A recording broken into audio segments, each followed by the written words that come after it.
Welcome, ladies and gentlemen, to the Vinny Eastwood Show. I'm not a credible journalist. I'm an incredible journalist.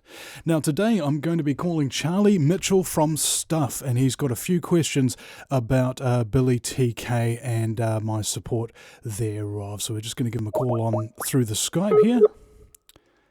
Hopefully this works. Appears to be working, that's good.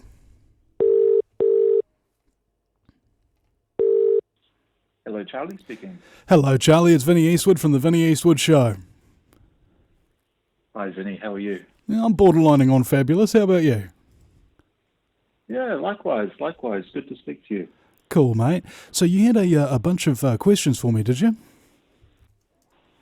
Yeah, I did. I actually kind of wanted to pick your brain a bit, Vinny, about, I suppose, mostly the NZPP, but also more broadly, kind of the momentum there seems to be around that party and the ideas that they're putting forward. And I know you've been sort of ensconced in these sorts of ideas for a long time, so I just wanted to get your kind of view on what's happening and kind of why it's happening now. I mean, perhaps we could just start there. Could you just sort of give me your thoughts on why now in 2020, why do you think NZPP has the momentum that it has? Like, why has it come about now rather than, say, a few years ago under a different party? Well, I often say that the problem with journalism nowadays is that we ask the question why, but we don't ask the questions who, what, when, where, or how. And if you don't know the answers to those questions, what's the point of knowing why? So who is Billy TK? He's an incredible musician who has been in front of crowds and things of that nature for a significant period of time. So his interpersonal communication skills are generally considered to be, in my opinion, in my years of experience in talk radio, probably in the 99th percentile in terms of human communication. So that's what he can do now, and that's who he is. Now, the question is, when did this all start up? I believe in February he posted a thing on his thing questioning politics with a question mark. So he has been thinking about this for a significant period of time. And now, also, when did this happen? Because during the lockdown, when all of us were forced to stay home and basically just use the internet for communications at that point, that was what kind of seemed to tip Billy over the edge, and he did presentations about the lockdown and his questions of those. Now, I haven't actually viewed that material, so I'm not 100% sure exactly what was said within it. However, it has been categorized as a criticism of the lockdowns themselves and an exposition of the virus itself, perhaps having not as much legitimacy as perhaps previously thought. Now, why people are supporting him is a good question. Now, how he's getting his information out is through Facebook Lives. Now, during the lockdown, Facebook Live became a free service, so at the point when people no longer have to pay to watch Billy's content or any other content for that matter, he manages to get these big audiences, big crowds and things of that nature. So now, why are people supporting him at this particular point in history? For the last 12 years, I've been looking at, say, I think I was opposed to National when they were in under John Key, and then I was opposed to Jacinda under and Labour. And the reason why I was opposed to both of them is essentially because of ongoing corruption and my concerns therein concerning human rights and transparency within government. Now, I'm pretty sure that I am not the only person who believed that there was a problem in that area, and so theoretically there may have been a significant portion of the country whilst in lockdown who had literally nothing else to do except watch somebody on Facebook. And because Billy was essentially talking about the concerns that are mine, and I consider myself relatively well informed on various issues, that means that there's probably a significant chance that the reason why people are supporting him and in such large numbers as well is because they haven't ever had anybody to turn to who shared their concerns before. And this him coming out like this, I believe a lot of people have a savior complex or something of that nature. They simply wanted somebody to tell them what they thought at the moment, because I believe that there's a significant portion of the population who are basically being ridiculed left, right and centre, no matter what they say, regardless of topic. And here's a man who says it with credibility, who says it with an air of statesmanship, and it was precisely what I was looking for, and I have serious doubts that I'm the only one. Yeah, I spoke to Billy yesterday, and he comes across, I think, very well. I think anyone would acknowledge that. Is that kind of the key to it, do you think? Because when I sort of think about prominent people who have expressed these sorts of ideas before, I think of someone like Alex Jones or someone who's quite bombastic. What is garrulous? Bombastic. That's a good one. Yeah. And Billy seems the opposite of that. So, I mean, how much does his personal presentation play into it, do you think? I think it's quite significant, and he's actually inspired me. He hasn't requested this of me, but I have toned down my presentation style in the last month that I've been working with them to have less silly jokes and to be less bombastic, as we say. And it's actually increased the listenership and the amount of support that I've been getting from that listenership by a significant margin.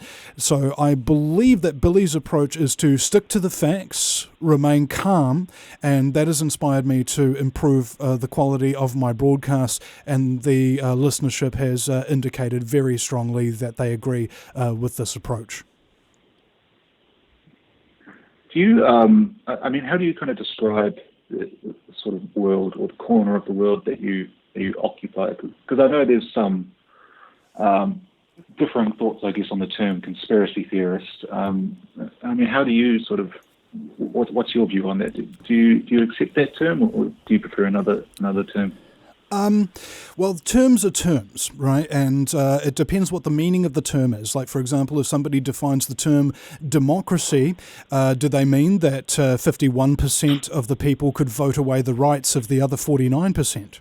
Right? Or if they say protectorate, where it means that 99% of people cannot vote away the rights of the other 1%, right? It's important to use definitions.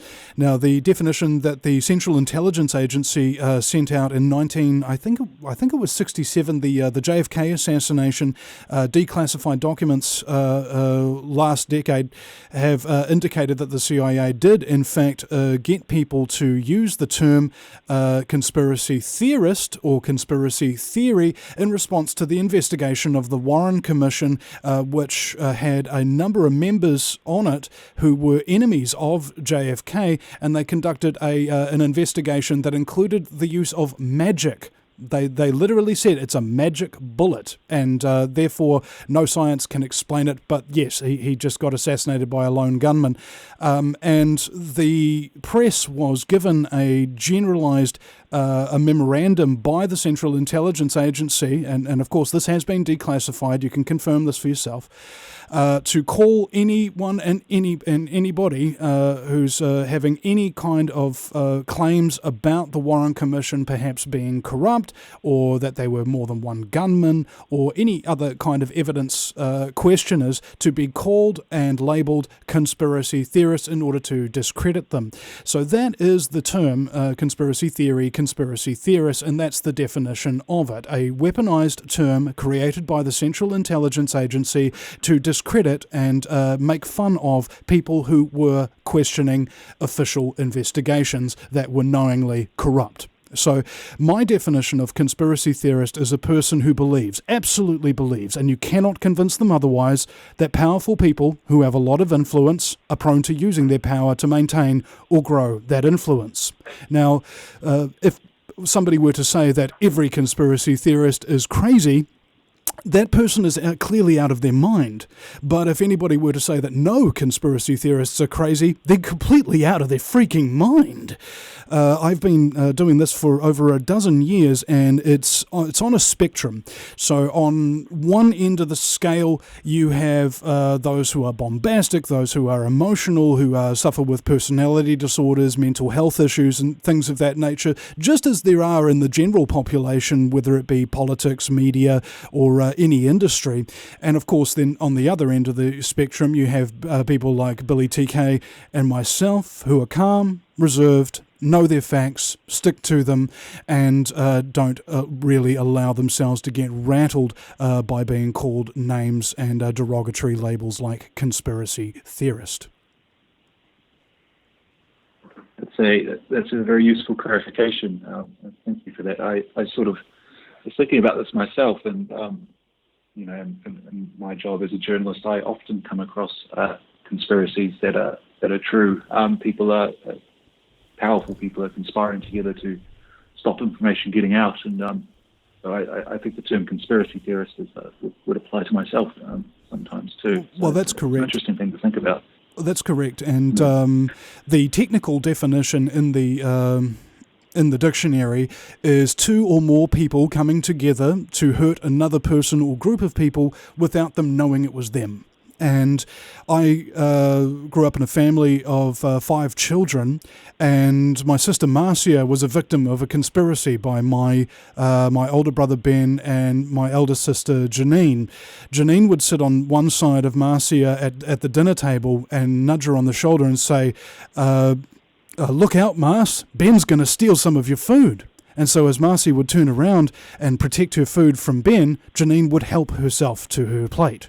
And then she would turn around and try to protect herself from Janine after she noticed that she was stealing it, and then Ben on the other side would then help himself to her plate. So conspiracies are something that are ubiquitous. They happen all the time. And not to mention, there are legal definitions as well. Conspiracy to commit fraud, for example. Now, in the common lexicon, I believe the term conspiracy, conspiracist, conspiracy theory, conspiracy theorist, etc., it's been basically confused with the term non-existence. Okay, so for example, if somebody says, "Oh, that's just a conspiracy," that the translation of the word meaning in that sense is conspiracies do not exist. Well, there are legal definitions. There are dictionary definitions for conspiracy, and we have proof that they do indeed exist. What do you kind of make of the, I guess, the factionalism that's kind of going on in the minor parties at the moment? The Outdoors Party, and there's probably about half a dozen of them, sort of competing for the same sort of vote. Do you think that, that's going to affect the chances of, say, the NZPP? Or do you think they'll be able to form some sort of grand alliance of these parties, or will it just be up to Billy and NZPP just to obliterate the rest of them? The latter would probably be more likely that, and I don't want to insult the minor parties when I say this, because they are, or they have contributed in many ways to a feeling of hope and resonance within certain sections of the population who have been ignored, sidelined, or just basically being called derogatory titles like conspiracy theorists for merely mentioning things that happen to be true, things that they happen to be concerned about. And I think the reason for the factionalism and stuff like that is because, well, let's put this into context, shall we?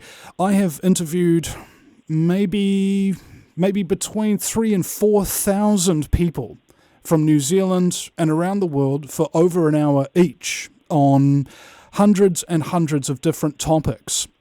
And when I speak to anyone, because I have an awareness of these hundreds and hundreds of topics, I will speak to them for about 5 minutes, and then I will say something that they've never heard before, that is sounds completely outlandish, and that is simply because they don't know anything about it.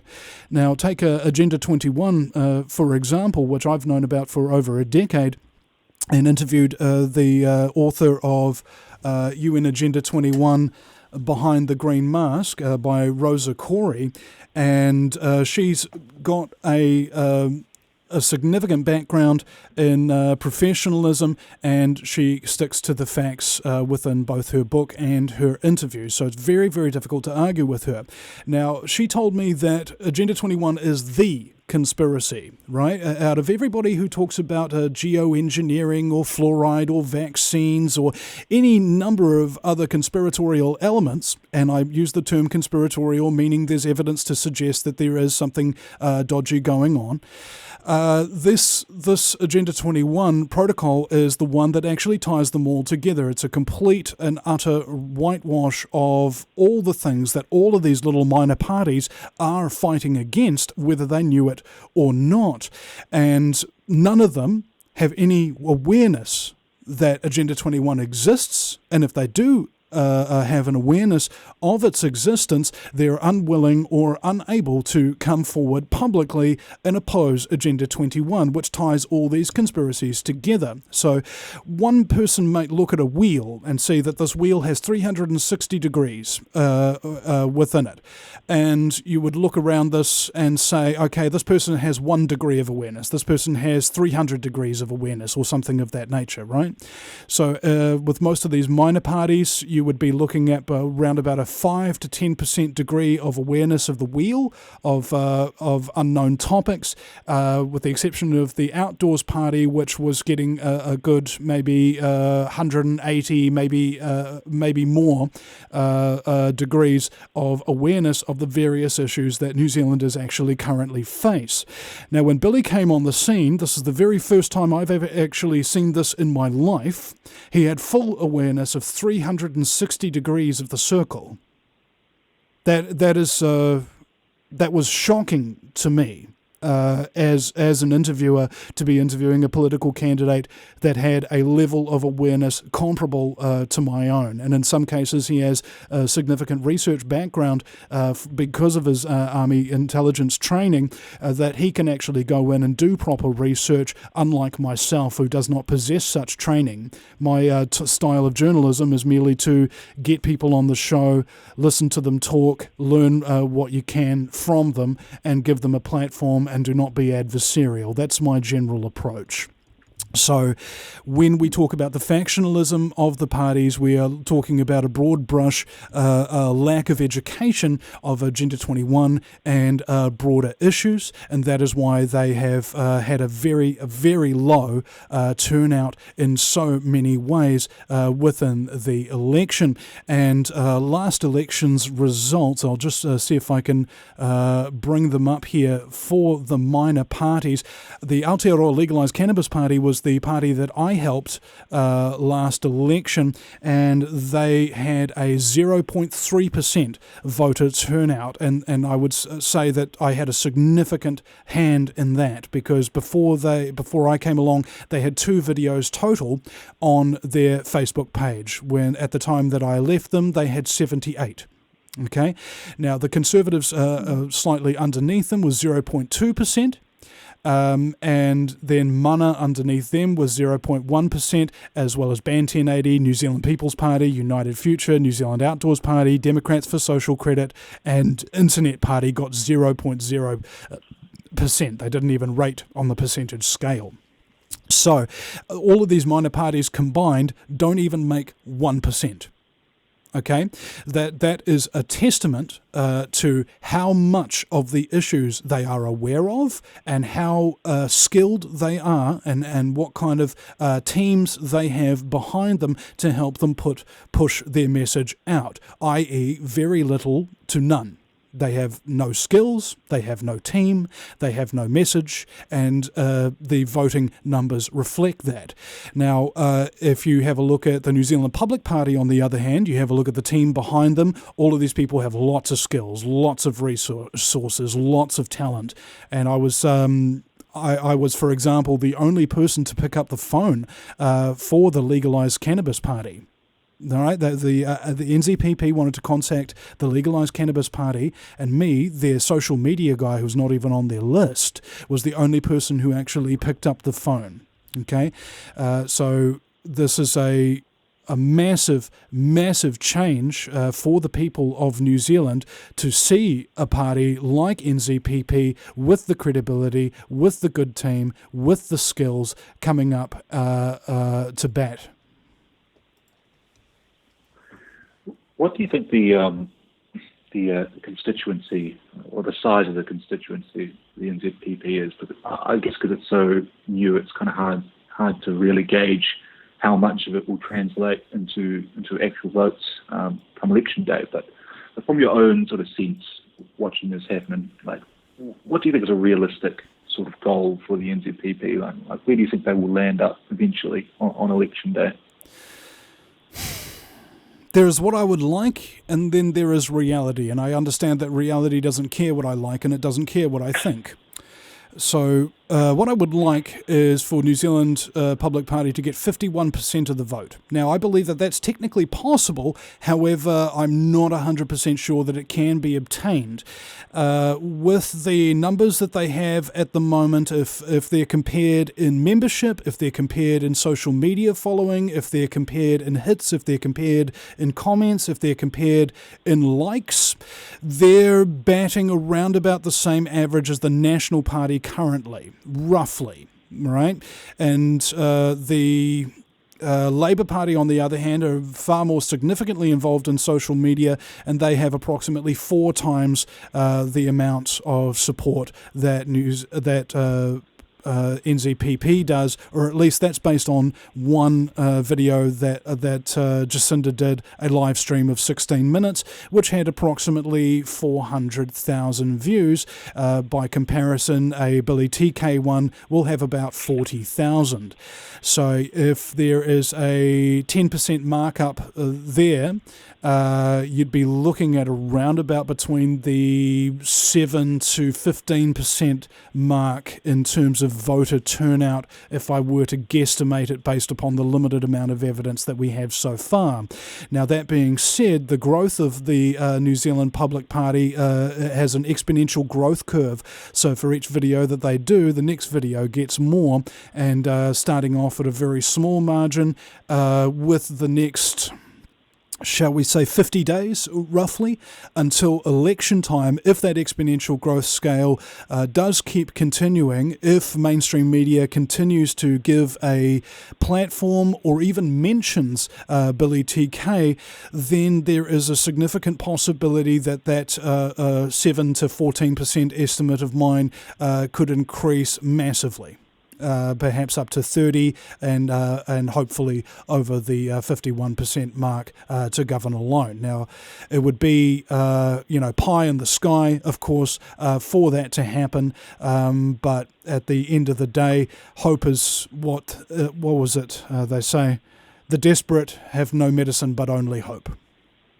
And the people who are voting for NZPP, who are listening to these things, have often been talking to their families about it for years and been called conspiracy theorists. They'll call up the media and be called conspiracy theorists. But now, right now, they have somebody who is not only speaking their language, not only knows that they haven't been, that they're not crazy, that they have been onto something for all this time.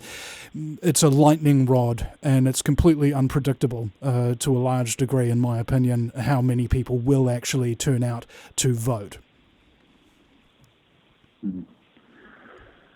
I was talking to Billy about this yesterday, actually. He said he couldn't quite pinpoint where his supporters were sort of coming from, or where they were originally on the political spectrum. It's not like they were all coming from New Zealand First or coming from National or anything like that. It seemed to be quite a broad sort of constituency that was coming into this party. Correct. But I'm just sort of wondering if you sort of look at the recent political poll. I think it was done over the weekend by News Hub. Labour on some ridiculous number like 60%. What's the kind of potential for people who currently support Labour or the Greens or New Zealand First coming to the NZPP, because obviously those parties are all very different. The NZPP believes Labour is a kind of odious influence on society. So someone who currently supports Labour, what would it take for them to come over to the NZPP, who I think would probably be seen as an enemy of Labour or as an enemy of National? I believe quite a big divide there. Might be even termed as an enemy of the state by the end of this election, considering their policies to a large degree and their principles primarily. Now, could we see people that have jumped from Labour to NZPP? Yes, and we have. Have we seen people jumping from National to NZPP? Yes, we have. Now, why is that? I believe that there's a possibility, and just remember, facts don't care what I believe. I believe that there's a possibility that the reason why these people are jumping ship is because they have been waiting for something like this, but they have not seen it. And they have not seen it with any credibility. They have not seen it with any panache. They have not seen it with any skills or talent behind them until such as time. So, as the old saying goes, nothing can stop an idea whose time has come. And I believe that there's a good chance that many people who have been voting either Labour or National have been voting tactically. They don't want National in, so they vote Labour. They don't want Labour in, so they vote National. But then the exact same policies of Agenda 21 get implemented by either party, and they feel betrayed on a significant level. Now, this particular political scenario, I can liken it to two American politicians, one by the name of Ron Paul, congressman, and the other by the name of Jesse Ventura, a former governor of Minnesota. Now, when Jesse Ventura, who is a former Navy SEAL, former professional wrestler, that kind of thing, he went into politics against both the left and the right-leaning Democrats and Republicans, respectively. And because he was so central to his issues, and because he said the absolute truth, he made the other two candidates look very poor indeed, and he wound up coming up through the middle by converting just a few of either of those parties, and also giving hope to the people who ordinarily wouldn't vote, which is another interesting point to make as well, because the amount of messages that I have seen either on my videos related to NZPP or the NZPP videos on their own Facebook page, there are numerous expat Kiwis around the world who have said, I haven't voted in a year, I haven't voted in decades, and now I have somebody to vote for. Likewise, you have people who say, I have never voted before in my life, and now I'm going to enroll. And this is happening across the world and around the country. Now, I believe we have over 1 million expats internationally, and because of the fact that Billy's issues that he's raising are not just happening in New Zealand, they are happening in every single country. That's the United Nations Agenda 21 implementation to a nutshell. It doesn't actually discriminate upon whom it implements its policy. We are being basically controlled by internationalist forces. Now, that means, to a large degree, when people are looking to vote and they have an awareness of this 360-degree wheel that I mentioned earlier, they will feel depressed about their options. Okay, until such a point as NZPP comes along. So the question is, what is it going to take for Labour and National Party members to stop supporting Labour or National and jump to NZPP? That's the real question we're asking here, isn't it? So I would believe trauma is the number one awakener. If they were told that Jacinda Ardern did X and they severely disagreed with X, and they got hurt as a result and felt huge betrayal as a result, then they would basically look for anybody who would be saying what the opposite of X. You see what I'm saying? And that kind of level of betrayal politically is very, very difficult to come across because Jacinda is trained in PR and political science from Waikato University, where she was given a Freemason scholarship. So she's adept at being basically a ball, no edges. And so that means she offends very few people when she does what she does, apart from those who know what she's actually doing. So either trauma by betrayal, education via spending their own time researching into these issues, or hope. These are the three main reasons, I believe, why people would jump from the major parties, who have been basically like a rugby team. They've been passing the ball from one to the other and keep continuously scoring between New Zealand's goalposts. That's the possibility that I hope for. However, again, I'm a very cynical person, and I don't know if it will happen. I merely hope that it does. You sort of alluded to this already, but what do you make of the mainstream media attention, particularly in the last week or so, on Billy and the NZPP? I listened to an interview you had with him the other day, and you were sort of saying that it kind of plays into your hands when news outlets like the one I work for sort of talk to you and sort of give you a bit of a platform. But I'm just sort of wondering if there's any tension there with the mainstream media sort of paying attention to you now. Traditionally, we have not. So I'm just wondering how you're thinking about that. Do you think that's a good opportunity for you, or do you think this will just sort of heighten the scrutiny of the movement in a way that could put off people that maybe may just dismiss it out of hand? The more scrutiny that's applied to the party, the more people will actually investigate it, and the more people that investigate it, the more people that will support it. That's what I genuinely believe. And as I cited the Ron Paul example before, I didn't actually explain his example. He got number one in US polls for presidential candidates. He got number one in US polls for voter turnout. Number one, end over end. But nobody had even heard of him, because when, say, for example, CNN or Fox News ran these polls, they would have only the number 2, the 3, the 4, and they would actually leave his name out of number one, like complete and total blackout. He would go to presidential debates, and the entire crowd would be behind him, and they would shout down the actual presenters of the debates, who were not giving him a chance to speak because the entire crowd was with him. Right? And that can be embodied as a kind of case study for what Billy actually represents to the general public of New Zealand. They feel marginalised, and the media has largely ignored their issues for so long that public trust in the media has fallen significantly. We had Daniel Suter on the show yesterday, the creator of votenow.org.nz, and he noted that stuff.co.nz, the organisation that you're working for at the moment, sold for $1. All right, and this was directly after Stuff disabled comment sections.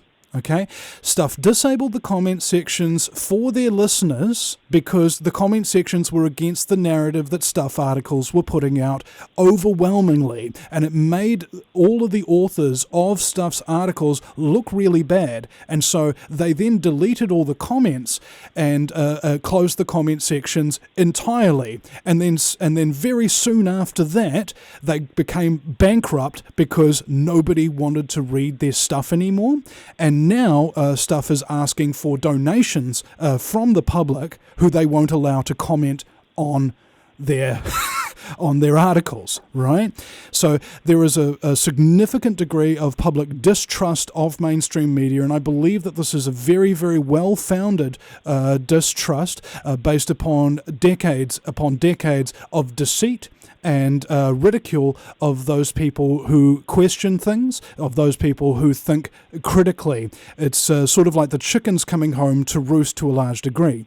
Now, if Stuff or any other media organisation were to flip the script and become pro-Billy, pro-conspiracy theories and things of that nature, they would see a geometric increase in the traffic that they received, a geometric increase in the amount of support they would receive immediately. You would see it happen within minutes. And I believe that this is not entirely dissimilar when it comes to the media coverage of Billy as we see, because you would see the media coverage of any other political candidate get X amount of hits, but now even negative coverage by mainstream media outlets such as Stuff or New Zealand Herald News Hub, that kind of thing, they are getting huge amounts of hits based upon Billy's audience wanting to go and see him, and based upon the New Zealand public's want for somebody like Billy who represents what they've been thinking and what they've been saying for such a significant period of time without getting represented in that case. So in terms of tactically, if I was in charge of the mainstream media and my job was to ensure that this country stayed under the control of tyrants, had no freedom movement and no hope for the people, and to subjugate them and make them miserable to the point where they felt like it was foolish even attempting to contribute to making this country a better place, I would ignore absolutely every single thing Billy says. I would never mention his name. I would never do a single article about him. The reason why is because every single bit of attention that is given to Billy by mainstream media will work counter to that narrative, will work counter to that agenda if that agenda is in fact what it is. Now, this goes back to Operation Mockingbird in 1970s, just to give a little bit of context on this. Jim Lehrer from PBS and Walter Cronkite and other great American broadcasting magnates of the later 20th century revealed that they were in fact working for the CIA, that the intelligence agencies had in fact penetrated American media at the editorial level. So when I've spoken to New Zealand journalists here who aren't working for the media, they'll have conversations, say, with Mark Sainsbury or something like that, and then it's been revealed that the Mark Sainsbury's editor was in fact from Canada and was in fact a CIA subcontractor or something of that nature. So the question is, are the intelligence agencies, do they have a penetrating hold over the mainstream media within New Zealand to control narratives, to keep hope down? Kind of like in the Hunger Games Catching Fire, when President Snow would say, look, a little bit of hope is good as long as it's contained, like a fire. So contain it. So that's sort of like the broad brush strokes of what I'm talking about when it comes to public distrust of the media. And I believe that if the media does flip the script and starts working for the people and telling the people what they have been thinking, what they have been hoping for to a large degree, they will experience a massive resurgence in public support for their platforms. Now, just to illustrate this further in terms of the incestuous nature, MediaWorks, who control is the largest private media company in New Zealand, and it is owned in turn by Oaktree, a hedge fund from Canada, which itself is in turn owned by globalist private shareholders and things of that nature. Approximately, what was it?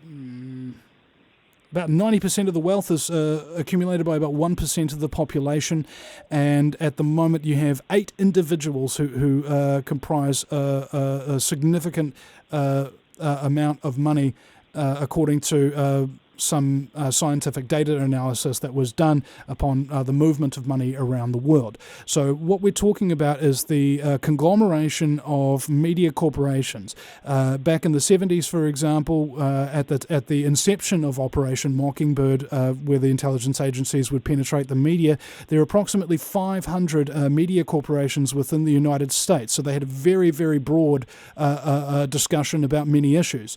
There used, and only a few years ago there were 7, and now there's 6, and now there's 5, right? So the centralization of the control of information is very palpable, is very, very provable, and the people don't like it. So again, when the media gives coverage to Billy in any way, shape or form, they are unwittingly contributing to their own demise if that coverage is negative. I mean, that basically covers everything I wanted to ask you, Vinny. Is there anything else on this sort of topic that you think is worth bringing up, or that we haven't already covered? I could think of about 50,000 things, but unfortunately, I have a show starting in a little over 90 minutes. But regardless, I'd just like to say thank you very much for your time. No, thank you very much. Really appreciate it. It was very useful insight. And I appreciate you taking the time. Thank you, brother. Have yourself a lovely day. All right. Cheers. You too. Bye, Vinny. See ya. And there he goes, ladies and gentlemen. That was Charlie Mitchell from stuff.co.nz. This was not a live broadcast, so anybody who's wishing to chat with me about this, is very unfortunate. But in either case, thank you very much for listening to the Vinny Eastwood Show. I am not a credible journalist. I'm an incredible journalist. And this is a listener-supported broadcast, ladies and gentlemen, has been for well over a decade. Because of you, this show continues. So if you do wish to support it, please go to the Vinny Eastwood Show. The VinnyEastwoodShow.com and make a donation today, whether by Patreon.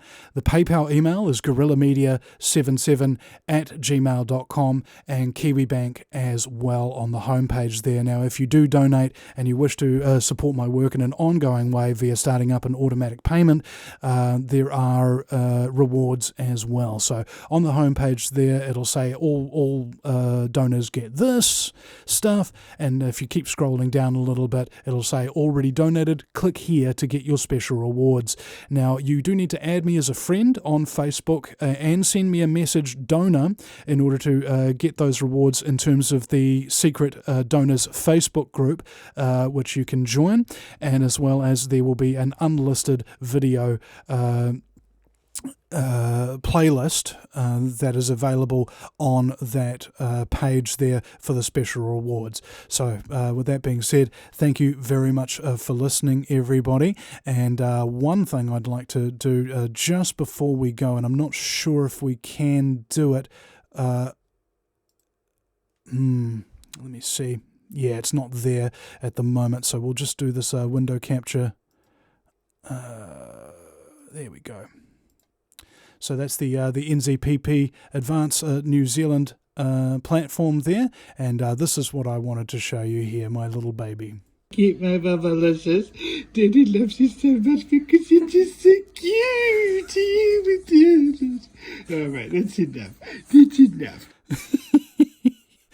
It's my baby. I just love it so much because it's just so cute. Oh my goodness. So if you want to support me, if you want to support my little baby, ladies and gentlemen, the links are in the description and on the homepage of the VinnyEastwoodShow.com. So thank you very much for watching, and we'll see you again sometime. I'm not a credible journalist. I'm an incredible journalist.